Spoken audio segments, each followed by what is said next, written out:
Hello and welcome along to another episode of The Head Coach with me, Daniel. It's Season 5, Episode 9, and today we're back for a very big game. It's 6th v 1st in the Championship as we continue our push for the playoffs, and West Brom trying to wrap up the title. They're just 1 point away from sealing promotion. As you can see, we're doing absolutely brilliantly. We're scoring goals galore, we're winning games galore, we're in the playoff spots, we've got a little cushion now, and I wanted to come back once before the end of the season. Firstly, because this is a massive game, testing ourselves against by far the best team in the league, but also giving ourselves a chance at the playoffs. We're only 3 points off third now. It looks like Watford in second a little bit too far away, and I just rue that game we threw away earlier in the season on camera where we lost it the last 10 minutes despite dominating the match from start to finish. If we won that one, we probably would have been right in it, but unfortunately for now, third is probably the ceiling of our ambitions. Despite all the good news on the pitch though, and the fact that our manager performance is rated well, there are a couple of big doubts at the moment. We've got a few worries off the pitch, and chief among them, we've enjoyed this season with the Tycoon owner. We've had a wonderful time in a January window, that transfer bonanza a couple of times back, but if you go and look at the club vision, it says Francisco Alonso will never leave the club of his own volition. But we've been continuing to get these silly little reports every few days saying that we're on the verge of takeover. I'll see if I can go and find one for you quickly, bear with me a second. So I'll probably skip the message, but the last one was that he sensationally quashed rumours of a takeover, which is probably what's changed this back, but before that there were lots of little ums and ahs about it. We've got John Joe Kenny back to fitness, so it's not all bad today, but it's a little bit of a concern off the pitch. I just worry for the summer. We're on course to file financial fair play. Not sure if they'll do something about that selling in the summer. Are we going to lose key players? Are we going to see a few dodgy things off the pitch? But today we're just playing Derek McInnes's West Brom side, and we're going to face ourselves on a pitch against the best team in the league. But before that, let's have a look at the schedule, see what's been going on. It'll probably be a slightly shorter episode as a result. You're with me for that crazy 4-3 game against Fulham, and since then it's sort of gone back to normal, to be honest. We played against Nottingham Forest, we had our first choice keeper back, and boy did it make a difference defensively. Matías Arezzo scoring a goal, then Forest got a red card, so it really helped make the last 20 comfortable. But a 1-0 win, another good performance, and we've stayed unbeaten since, as you can see. A 3-1 win away at MK Dons, Arezzo, Delgado and Clark. Reece Healey getting the early goal for MK, but we did come back with aplomb there. And then a 0-0 draw at Bristol City, a good side, but we did a good job against them.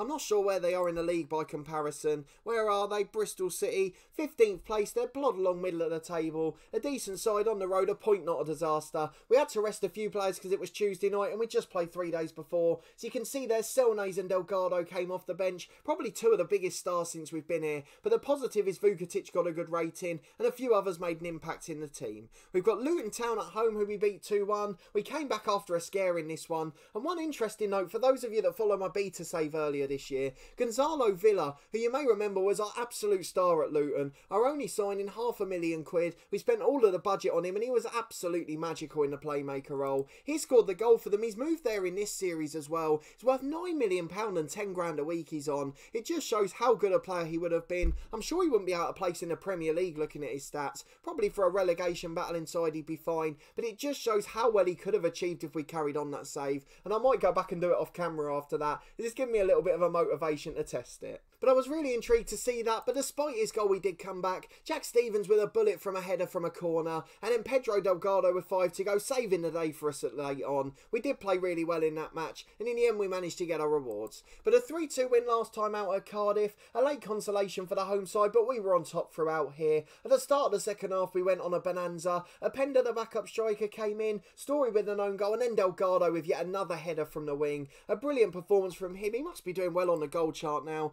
15 league goals in 38 games. That's not bad for midfield considering he was rubbish the first few matches. I think Arezzo's moved up to 15 now too. He didn't play in that game, but he is back today I think. So we'll see if he can get a few goals on the board as well, and hopefully we can get 2 or 3 scoring regularly. But with those recent results, the dynamics are starting to look quite good. Dressing room atmosphere very good. We're getting the players on side in terms of managerial support. Arezzo still wants to move to a bigger club, but he did accept that we didn't tell him, and he also said that he was going to give us a bit more time, fulfilling the promise, so he might be the one that goes in the summer. If we can nick promotion, I'm sure he'll be happy. 4-star ability, got 11 league goals now, 15 in all competitions. He's really starting to become a good player for us, and thankfully he is match fit today. He's got a minimum fee release of £30 million, and to be honest, as good as he is a club wants to meet that, we'll accept it. We're not going to get in the way of £30 million.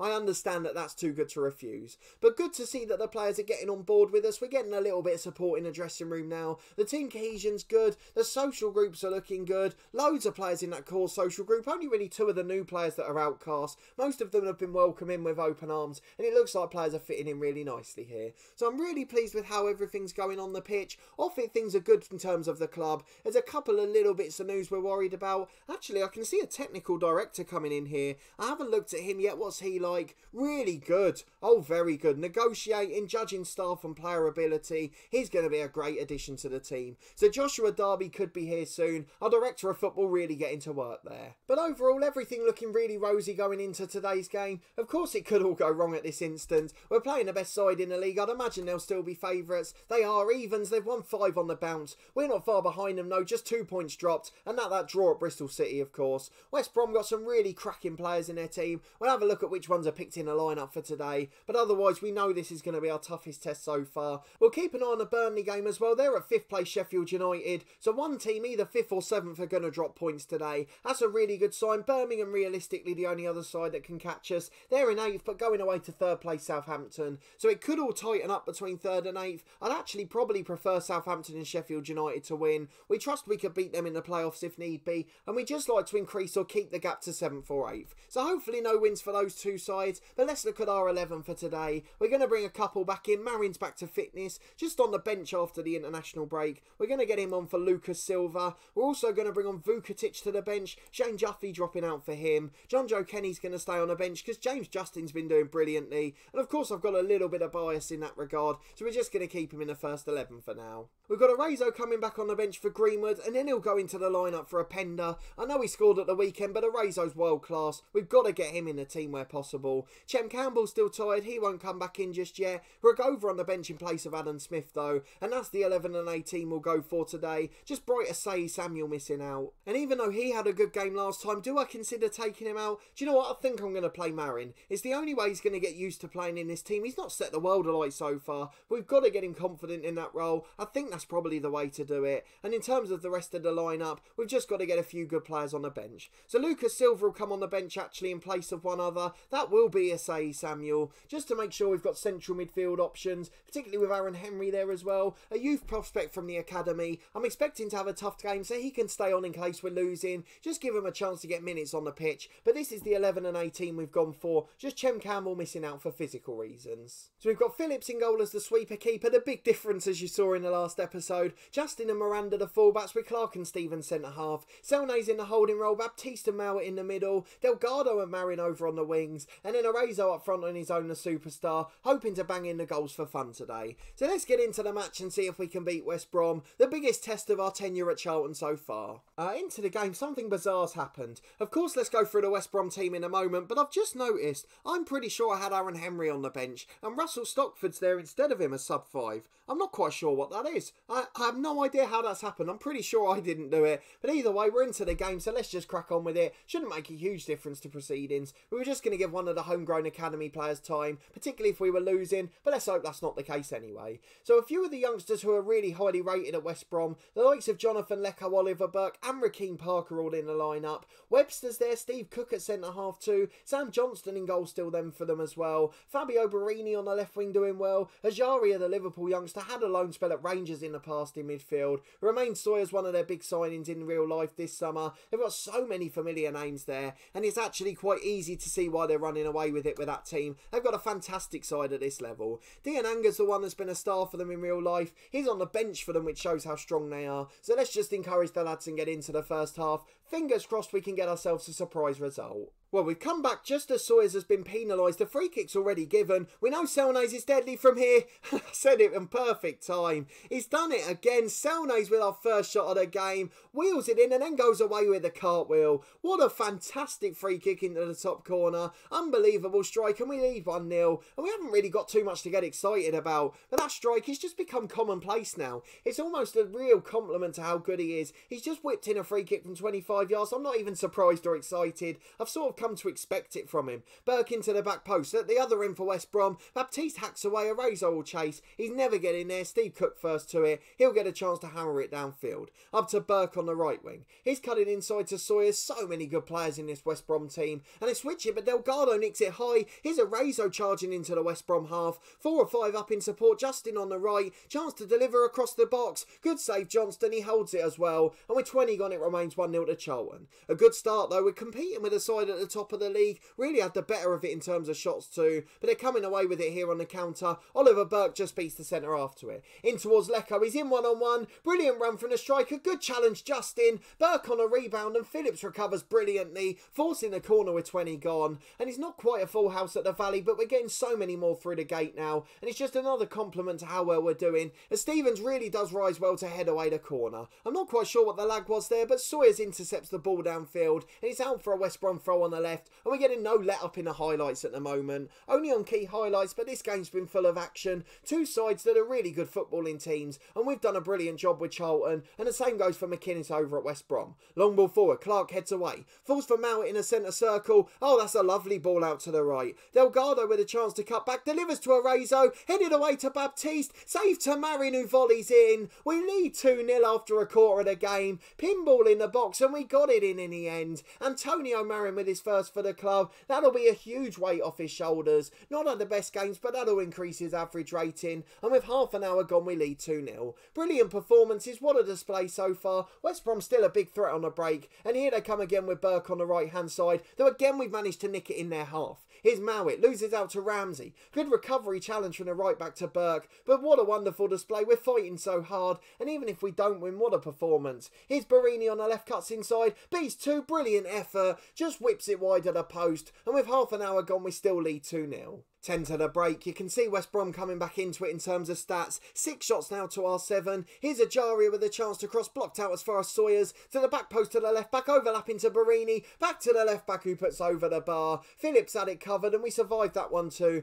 But West Brom starting to look a threat. They've woken up. Selnays has picked up a booking. That's a worry for me as our best player. But overall, it's been a really good first half and we managed to lead 2-0 going into half time. Let's talk to the lads then. We've just about been on top, but we've got to go and praise them for their efforts. West Brom are runaway leaders. They're probably going to wrap up the title today, even if they don't manage to win the game. What a wonderful performance it's been from our boys, though. We've competed so fantastically so far. I was just seeing if we can make any tactical tweaks, try and make it a little bit easier for us. I think I'm just going to drop to a balanced mentality. We'll see if that makes any difference for the first 10, and if it backfires, we'll then push forward again. Well, we're back, and West Brom have got a dangerous free kick, and it's because Baptiste has committed a foul. Lai with a free kick. Oh, that's a good goal. One at each end now. Lai's obviously as good as Selnays. Brilliant finish, and they're backing within one. And we're going to go back to a positive mentality, I think, as we can't take the risk of West Brom running away with it. The more pressure they've got, the further up the pitch they get. Of course, the more likely they are to score goals. And again, they're coming forward on the right here. So we are going to go back to positive, regardless of the end of this highlight. As Sawyers picks it up 25 yards out. Chance to shoot, cuts back in the end. Selnays does really well to nick it there. Webster finds Barini and Ajaria. And again, we're moving forward down the left wing.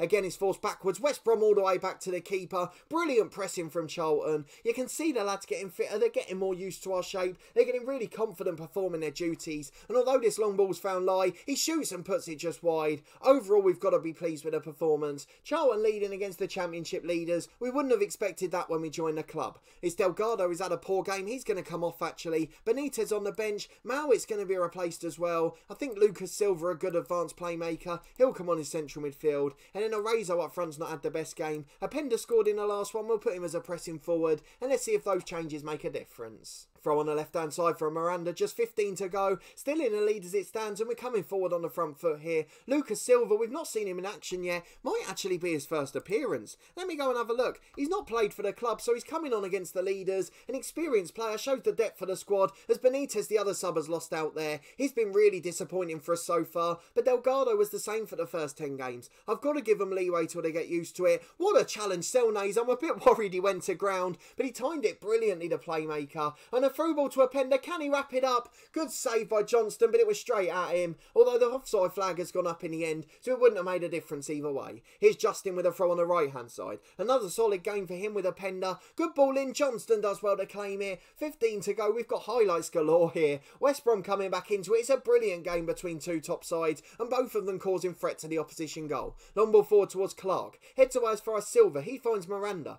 Really solid influence so far in the middle. I know it's early days, but Silva doing well. May well feature more as a result of this. But he's going to lose it here, is he? No, he gets it out to Marin. Good play. Marin beats one and shoots straight into the arms of Johnston. But overall, it's been a really good performance. And again, we're coming forward just a minute later. This is relentless, this game. We're only on key highlights. Openda's picked it up yet again, though. Falls for Silva out to Justin. Really clever pass. Justin with a chance to cross. Two in the box. One of them's Openda. Brilliant save, Sam Johnston. Baptiste back in. Marin can't get there. Baptiste wins it again. Openda volleys. We lead 3-1. The goal accounts. He's not offside. Baptiste got it back in, and we just continue to persist. The pressing works absolutely brilliantly, and we just continue to get it back into the dangerous areas, and eventually Openda's able to volley in. 10 to go. We lead 3-1. James Justin's picked up a booking. We've got a free kick on the left. Selnace delivers. Johnston claims it in the box, but against the leaders, this is such a promising performance. Maybe we can push for those top two. Are Watford losing? Are Burnley losing? We'll go and keep an eye on the results at the moment, but we've not really had a break between highlights at the moment, so we've not had a chance to go and look. Justin's giving it away though. Lies in one-on-one. Good save, Dylan Phillips. Can he get up in time? Diane's taking it wide, but the danger's not passed yet. It's back to Ramsey, the right back. Falls for Sawyers. Now Harper. Good shot tipped over by Phillips. And with 5 to go, it's still 3-1 here, but Lie's got the ball over on the right-hand side. Into the back post. Selnace heads away. What a game of football it's been as Benitez brings away. And with 5 to go, we're finally getting a breather. So let's quickly go and have a look at the other results that matter. Right, big news. The gap's closing below us because Birmingham are beating Southampton 2-0. That does mean we're level on points with them though. Sheffield United drawing with Burnley, so as it stands we're moving up to 5th. And more importantly, Watford must be losing. There seems to be a technical thing. I can't scroll down and see the last few results, but they're on 80 points and the gap's down to 6. So that suggests to me that we're giving ourselves a chance. Imagine if we nick second this season. Unbelievable a finish to the year. The form's been brilliant. We win the game 3-1. What a performance against the league leaders. We did really well at the back. Phillips made crucial saves when needed. The defenders were strong in a defensive shape. Selnace's brilliant as always. Baptiste getting 2 assists to his name. And Openda and Marin with poachers finishes. Everything we wanted from the match came about. So we told the lads they were brilliant. They were all delighted, of course. Let's go and confirm that Watford result. And we'll go and look at our last 2 games of the season. And I think one of them is against Watford. So don't rule out second place just yet. I'm starting to get excited about promotion. So a 3-1 win. We'll do our usual weekly praise of Selnace. I'm sure he's getting bored of those talks by now. Let's look at the results. Where did Watford go? Have they played yet? Yes, they lost at home to Reading. Reading in mid-table. In fact, they're down in 20th place. That's a fantastic result for us. And we're going to be back with the last 2 games of the season. And look at the joy we've got to finish. Away to Watford, second from last game. If we're within 3 points, then that will be incredible. So we'll be back for that game and a Huddersfield one at the end. We're definitely going to have a playoff campaign at the end of it. With 7 points clear with 4 to go, we're not going to throw that away now. But can we sneak automatic promotion? The back door after a poor start to the season. We've joined Charlton and we could be a hero. So fingers crossed it'll be a grandstand finish. In the meantime, we face Blackburn in 10th place. That one was away from home, I think. Let me just check. Yes, and then at home to Hull. They're in 17th place, so should be winnable games. And the last game against Huddersfield in 13th, they're going to have nothing to play for there. So I hope those boys are on their holiday. But either way, Watford is the big one. And we'll be back for that in a couple of games' time. So we wanted a grandstand finish. It's a longer season than normal, but for very dramatic reasons. We're going to be chasing promotion, chasing Watford. All of the chases on at once. And you'll be back to see that on camera in 2 days' time. I thoroughly hope you'll come and join me for it. If you did enjoy that episode and that brilliant game against West Brom, end-to-end stuff from the 2 top sides, please put a thumbs up on the video. Let me know down in the comments if you think we can do it. Can we sneak second place off Watford? And will we still be in a position to do so when we come back next time? A massive finish to the season in prospect, and we could have a playoff campaign at the end of that. There's so many uncertainties to come yet, but we'll have that Watford game on camera next time out, and then the Huddersfield want to finish the Championship League season. If you haven't already, subscribe for daily content from 2 FM20 stories. This one will be back in 2 days' time with that massive Watford game as we mentioned. And in the meantime, we've got Dorking Wanderers tomorrow. Plenty of excitement in that one too. We've got our January transfer special coming up and a little bit of action coming in out of the club. We're a selling club at that level. We have to let players go. And it's always about trying to find those those cheap replacements. So I hope you'll join me for that one too. Finally, I'm part of a podcast that does matchday vlogs and interviews, and you can see the link to the matchday vlogs in the eye above. I really do appreciate your feedback so far. We're really grateful for all of you that have watched it. We love going to lower league football and hope you enjoy our experiences. Let us know in the comments what you think. But a massive thanks for watching this one and joining me as we get on the promotion charge. I really do appreciate your ongoing support. I hope you're enjoying it as much as I am, and you'll join me in 2 days for that massive game against Watford.